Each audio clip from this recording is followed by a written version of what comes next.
Баршаңызға қайырлы күн. Бүгін біз өте оңай және тез блины дайындайтын боламыз. Оған біз 3 жұмыртқа қосамыз.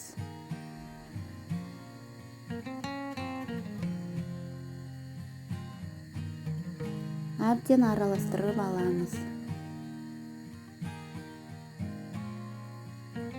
Араласқаннан кейін кішкене тұзымызды қосамыз көз мөлшермен.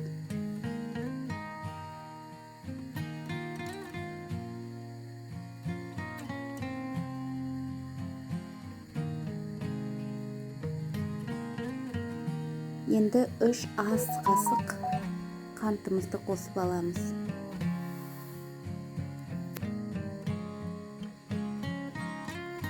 Сүтімізді құйып, жақсылап араластырамыз.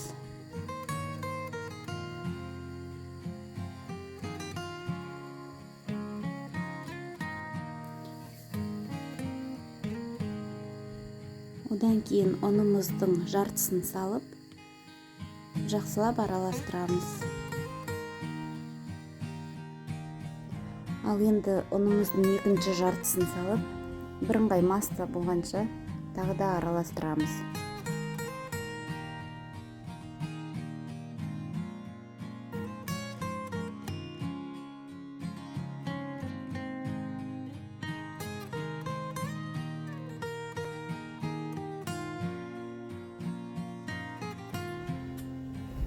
Тестамызға қайнап тұрған суымызды құюымыз керек.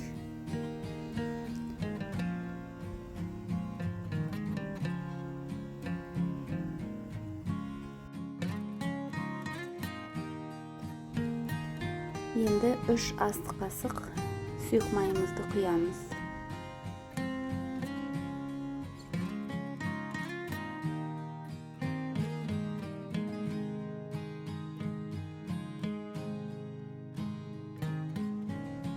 Осылай бәрі біркелкі болып араласу керек.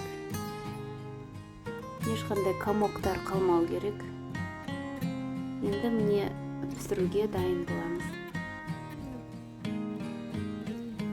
Енді тестамызды құйып, блины жасайтын боламыз. Бір жағын 1-2 минуттай пісіріп аламыз. Сондай тесік-тесік, ажурный болып пісу керек.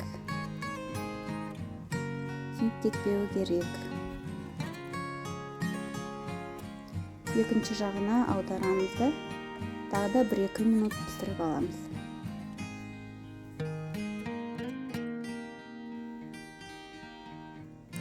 Міне блиніміз дайын болып қалды. Өте жұқа және ажурный болып, тесік-тесік болып пісті. Өте дәмді болады.